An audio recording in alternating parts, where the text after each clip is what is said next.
Right now, we have an administration that is killing oil pipelines, slow-walking natural gas licensing, illegally halting lease sales, and writing rules that Congress never gave the executive branch the authority to write. This is how President Biden regulates our energy industry. In the morning, he complains that gas prices are too high, and he chastises oil and gas companies to produce more. Then he takes a nap, wakes up, and says the very existence of oil and gas companies offends him, and it's our duty to put them out of business. It's absurd.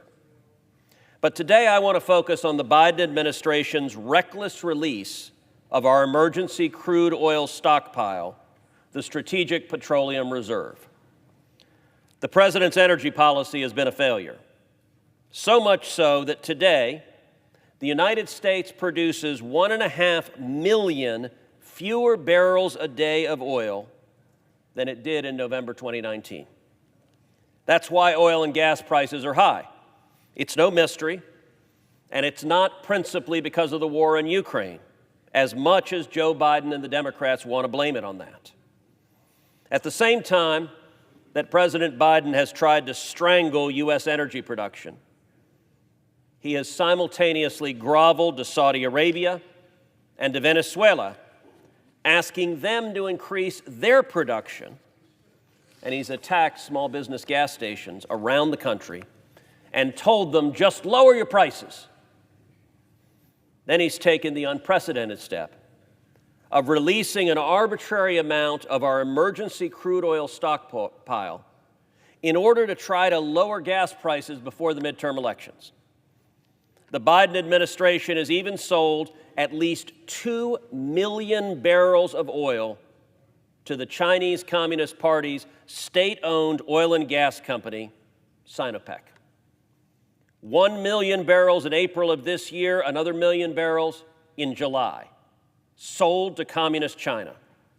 China, at this very moment, has created the world's largest stockpile of crude oil, which, according to Bloomberg, totals 926 million barrels. In comparison, under Joe Biden, our own reserves have fallen to 492 million barrels of oil. That's the lowest level since December of 1985, according to the U.S. Department of Energy. Of course, no mention of China in the administration would be complete without noting that Hunter Biden's private equity firm, BHR, has a major stake in Sinopec. But there is something we can do. I'm calling on this body to pass the No Emergency Crude Oil for Foreign Adversaries Act, which is co-sponsored by 11 of my colleagues. This bill takes the common sense step of prohibiting the Secretary of Energy from selling our emergency crude oil stockpile, there to protect the national security of the United States, to Communist China, and also to other foreign adversaries, including Iran, North Korea, and Russia. It would also require a full accounting of where our crude oil has been sent for refining since the Biden administration began releasing the oil in the Strategic Petroleum Reserve last November. It's important to note we have no issue with exports in general. In fact, we want to continue to help our European allies remove themselves from their reliance on Russian oil.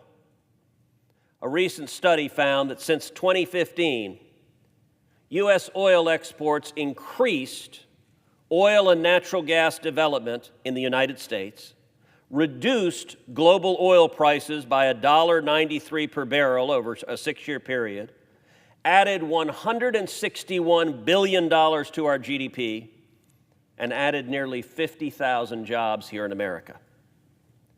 But under no circumstances should we be giving our emergency stockpile to our enemies, particularly at a time when they are benefiting from stockpiling cheap Russian oil and gas. This poses a direct threat to American national security, and the Biden administration shows zero interest in stopping it. That's why Congress needs to act. This should be a simple and easy bipartisan measure to say we're not going to sell our strategic reserve to communist China to use it against America. Therefore, Madam President, I ask unanimous consent that the Committee on Energy and Natural Resources be discharged from further consideration of S. 4515, and the Senate proceed to its immediate consideration. Further, that the bill be considered read a third time and passed, and that the motions to reconsider be considered made and laid upon the table.